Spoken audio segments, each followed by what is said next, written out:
दोस्तों, दुनिया के सबसे बड़े मुस्लिम देश इंडोनेशिया के राष्ट्रपति ने गाजा में 20,000 फौज भेजने का ऐलान किया है, लेकिन यह कब और कैसे होगा आपको इस वीडियो में बताएंगे। इनके अलावा संयुक्त राष्ट्र से मिस्र ने भी इस्राएल के खिलाफ बड़ा बयान दिया है। उन्होंने साफ कहा है कि इस्राएल की हरकत की वजह से उनके साथ शांति समझौता टूट सकता है। और साथ में आपको बताएंगे अमेरिकी अधिकारी के बयान पर लेबनान में बवाल मच गया है और हिजबुल्लाह के करीबी लेबनान के संसद स्पीकर ने जमकर क्लास लगा दी। इनके अलावा गाजा जाने वाली फ्लोटिला के जहाज़ों पर ड्रोन हमला हुआ है। जानेंगे आखिर क्या है पूरा मामला, तो सब कुछ एक एक करके विस्तार से बताएंगे। तो बिना देर किए बात करते हैं खबरों की। दोस्तों, इंडोनेशिया के राष्ट्रपति ने मंगलवार को पेशकश की कि अगर गाजा में शांति समझौते को लागू करना हो तो उनका देश कम से कम 20,000 सैनिक शांति रक्षक के तौर पर भेजने के लिए तैयार है। संयुक्त राष्ट्र महासभा को संबोधित करते हुए राष्ट्रपति प्रबोवो सुबियांतो ने कहा कि दुनिया के सबसे ज़्यादा मुस्लिम आबादी वाले देश के रूप में इंडोनेशिया ऐसी शांति चाहता है जो ये दिखाया कि सिर्फ ताकत के दम पर हक नहीं छीना जा सकता। उन्होंने कहा, हमें संयुक्त राष्ट्र पर भरोसा है, हम वहाँ सेवा करते रहेंगे जहाँ शांति की हिफाजत की ज़रूरत है, सिर्फ बातों से नहीं बल्कि ज़मीन पर उतरकर।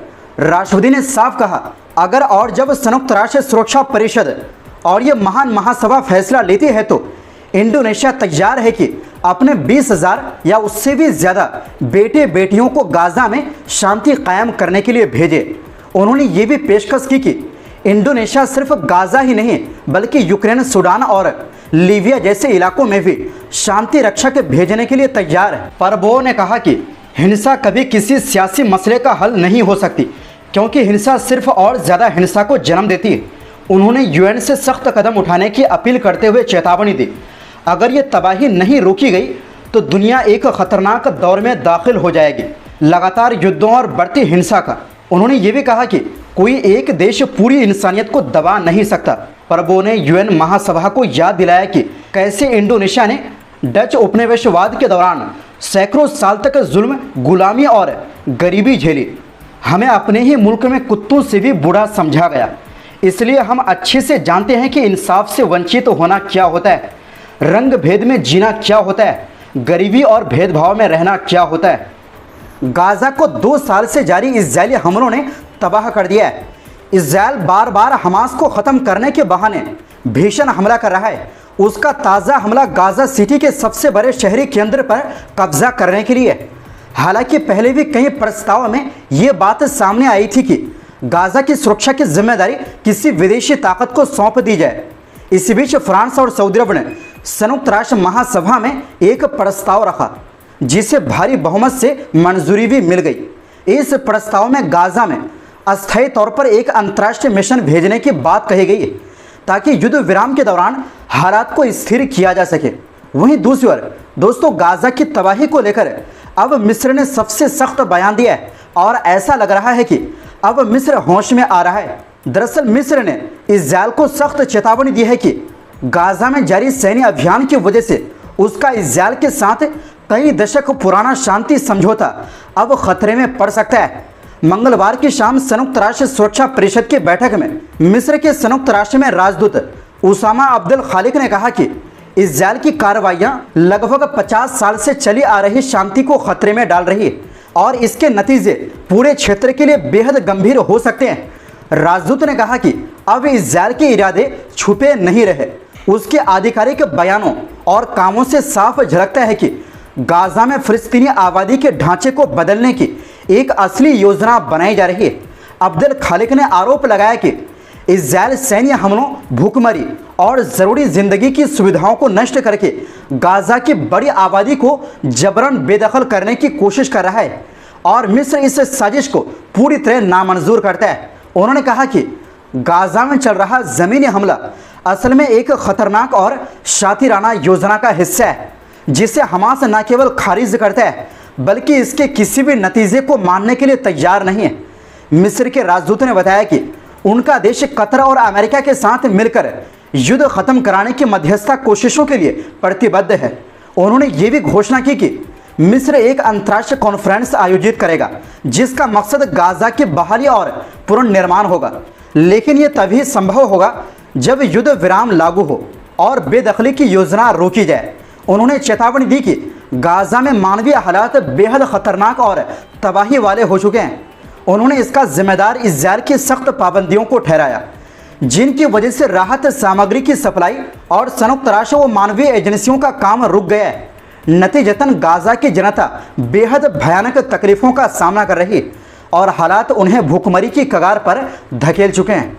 वहीं दूसरी ओर दोस्तों, लेबनान की संसद के स्पीकर जो हिजबुल्लाह के करीबी माने जाते हैं, यानी नबीह बेरी ने मंगलवार को अमेरिकी दूत टॉम बैराक के बयानों की कड़ी आलोचना की। उन्होंने साफ कहा कि लेबनानी सेना इजरायल के बॉर्डर सिक्योरिटी गार्ड नहीं है और उसका हथियार किसी फितना फसाद के लिए नहीं बल्कि मुल्क की हिफाजत के लिए है। दरअसल सोमवार को बैराक ने एक टीवी इंटरव्यू में दावा किया था कि लेबनान सिर्फ बातें कर रहा है, उसने अब तक कुछ नहीं किया। लेबनानी सरकार को खुलकर जिम्मेदारी लेनी चाहिए और साफ ऐलान करना चाहिए कि वो हिजबुल्लाह को निहत्ता करेगी, जो अपनी ताकत दोबारा बना रहा है। इस पर प्रतिक्रिया देते हुए नबीह बेरी ने बयान में कहा कि बैराक के ये बयान हकीकत से बिल्कुल मेल नहीं खाते।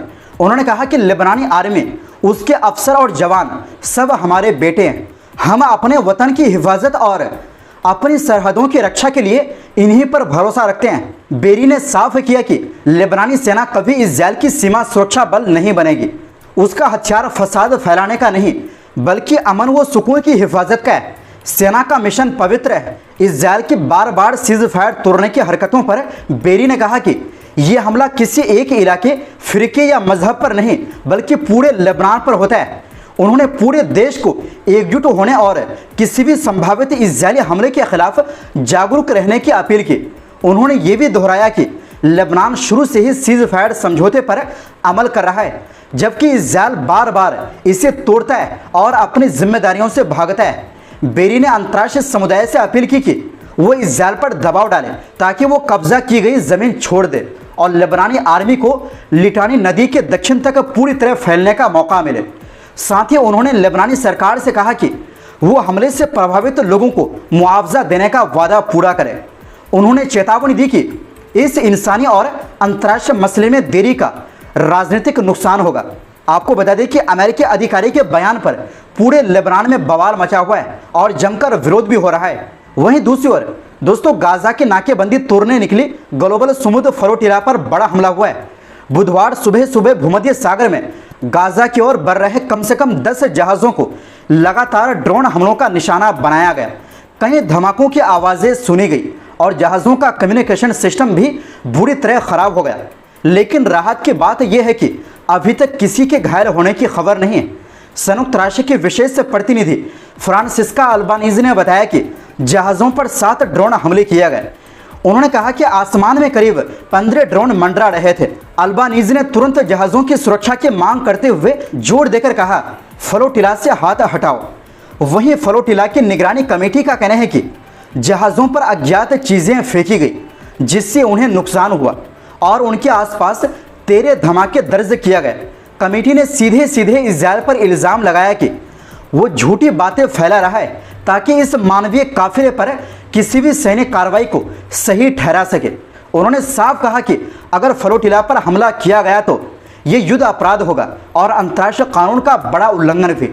जहाज़ों पर मौजूद कार्यकर्ताओं ने बताया कि ड्रोन से कोई अज्ञात पदार्थ गिराया गया जिसकी गंध बारूद जैसी थी, मगर गनीमत रही कि किसी को कोई नुकसान नहीं पहुंचा।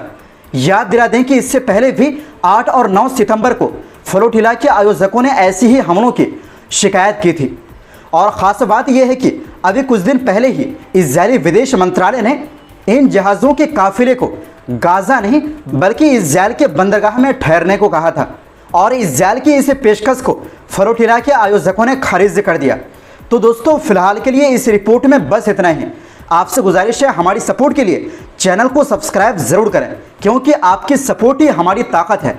बहुत बहुत शुक्रिया। अल्लाह हाफिज़।